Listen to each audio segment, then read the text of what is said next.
बिस्मिल्लाहिर्रहमानिर्रहीम। नाजरीन, आज के इस वीडियो में मैं आप दोस्तों को बताऊंगा कि सिट्रस में तरशावा बागात में जड़ी बूटियों का मुकम्मल सफ़ाया कैसे किया जाए।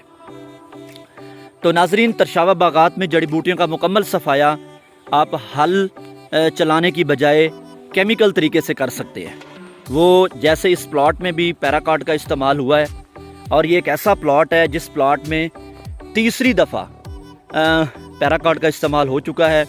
अप्रैल 2022 के बाद इसमें कोई टिलेज ऑपरेशन नहीं हुआ, कोई इसमें हल नहीं चला, और आज 8 अगस्त 2022 है।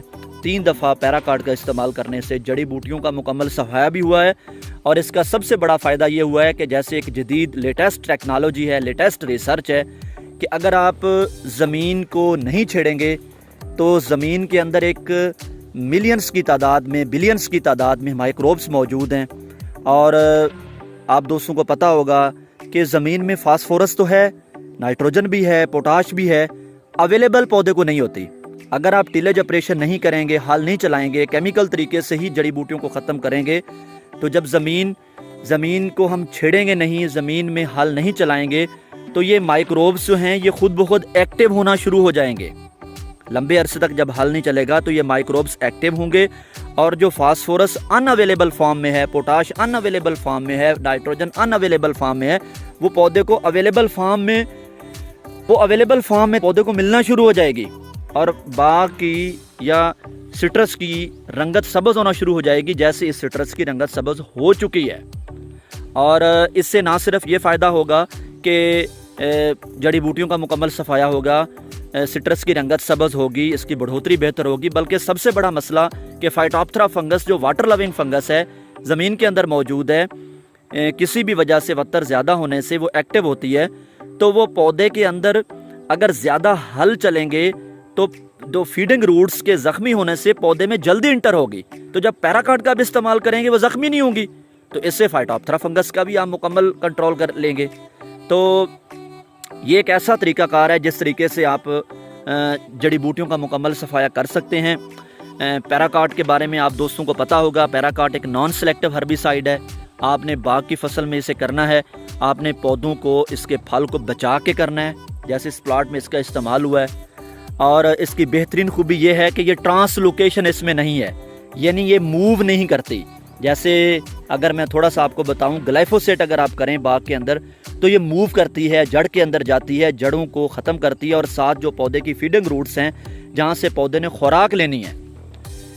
नाजरीन, ये जो सिट्रस का पौधा होता है ये 100% खुराक अपनी फीडिंग रूट से लेता है, जिसे हम जाला कहते हैं। जो मेन तना है इसका, जो मेन इसकी ये स्टेम है, ये तो इसे सिर्फ सहारा देता है, आप कह लें। तो जब आप पैराकाट का इस्तेमाल करेंगे तो इसमें चूँकि ट्रांसलोकेशन नहीं है, ये जड़ों में मूव नहीं करती, तो जड़ें महफूज रहेंगी। बजाय ग्लाइफोसेट के आप इस्तेमाल करेंगे, ग्लाइफोसेट अच्छा केमिकल है, ग्लाइफोसेट का हमें खाले बन्नों पे इस्तेमाल करना पड़ता है और करना है हमने। लेकिन बाग में जब भी आपने इस्तेमाल करना है तो आपने इस तरह पैराकाट का इस्तेमाल करना है और जड़ी बूटियों का मुकम्मल सफाया करना है। बाग की फसल को आपने हमेशा के लिए सरसब्ज़ व शादाब रखना है। तो इसका कोई साइड इफ़ेक्ट नहीं है। 30 मिनट बाद अगर बारिश आए इसका असर कायम रहेगा। बादल वाले मौसम में करें तो ज़्यादा असर करेगी। दुनिया में तो इसका बहुत सारे बागात में इसका इस्तेमाल हो रहा है, जैसे हम मैंगो में इसका इस्तेमाल करते हैं, लीची में इसका इस्तेमाल हो रहा है, इसके अलावा और भी बहुत सारे ऑर्चर्ड्स में इसका इस्तेमाल हो रहा है। तो ये एक ऐसा तरीक़ाकार है जिस तरीके से हम सिट्रस को ना सिर्फ जड़ी बूटियों से मुकम्मल तौर पर महफूज कर सकते हैं, बल्कि इसे हम डिक्लाइन से भी बचा सकते हैं। जो हमारे बागात डिक्लाइन की तरफ जा रहे हैं, इनसे भी हम इससे बचा सकते हैं, क्योंकि जब आप ज़मीन को छेड़ेंगे नहीं, इसकी फीडिंग रूट से डैमेज नहीं होंगी, तो बाग खुद ब खुद बेहतर हो जाएगा। तो नाजरीन, मेरी आज की वीडियो का खुलासा ये है कि आप बाग की फसल में पैराकाट का इस्तेमाल करें और इसका एक बाकायदा शेड्यूल बनाएं। एक स्प्रे आप 200 ml आपने टैंकी में डालनी है। 1 लीटर तकरीबन 1 एकड़ में इस्तेमाल होगा, 1 लीटर 1 एकड़ में इस्तेमाल होगा। पौधों को बचा के करनी है। पहला स्प्रे आप अप्रैल मई में कर लें, दूसरा स्प्रे आप जून जुलाई में कर लें, तीसरा स्प्रे आप अगस्त सितंबर में कर लें। इसमें एक चीज़ मैं आप दोस्तों को बता दूं کہ جب زیادہ گرمی کی شدت ہوتی ہے تو جو باغ کے اندر یہ جو خالی زمین ہے یہاں پہ گرمی کی شدت کو بچانے کے لیے سبزہ ہونا چاہیے، لیکن ایک وقت ایسا آ جاتا ہے کہ جڑی بوٹی بھی ایک بہت بڑا قد کر جاتی ہے، دوسرے لفظوں میں کہیں کہ یہ جنگل کی صورتحال اختیار کر جاتی ہے۔ تو ایسی صورت میں تو ہمیں کیمیکل پہ جانا پڑتا ہے، تو ایسی صورت میں اگر ہم کیمیکل کا استعمال نہیں کریں گے تو پانی کیسے گزرے گا؟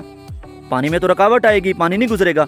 تو کہنے کا مقصد یہ نہیں ہے کہ آپ نے جڑی بوٹیوں کو گرمیوں میں مکمل طور پہ ختم کرنا ہے، گرمیوں میں آپ نے اسے ختم کرنا ہے، وہ ہماری مجبوری ہے، اور یہ اس سے ری سپراؤٹنگ ہوتی ہے، لیکن اگر آپ اچھے طریقے سے کریں گے تو آپ کو 1.5 سے 2 ماہ آپ کو افاقہ ملے گا، جڑی بوٹیوں کا خاتمہ ہوگا، اس کے بعد جڑی بوٹیوں میں ری سپراؤٹنگ ہونی ہے، ہو جائیں گی، اب دوبارہ اس کا استعمال کر لیں جون جولائی میں، پھر آپ اگست سپتمبر میں دوبارہ کر لیں۔ تو اس طریقے سے اگر آپ کیمیکل طریقے سے پیراکارڈ کا استعمال کر کے جڑی بوٹیوں کا مکمل صفایا کرتے ہیں تو باغات نہ صرف سرسبز و شاداب ہوں گے بلکہ ان میں فائٹوپترا فنگس کا بھی مکمل کنٹرول ملے گا، اور ساتھ ساتھ مائکروفانا جو زمین میں موجود ہے اس کے ایکٹیو ہونے سے، خوراک کی دستیابی پودے کو زیادہ ہونے سے باغ کی عمر بھی بہت زیادہ بڑھے گی۔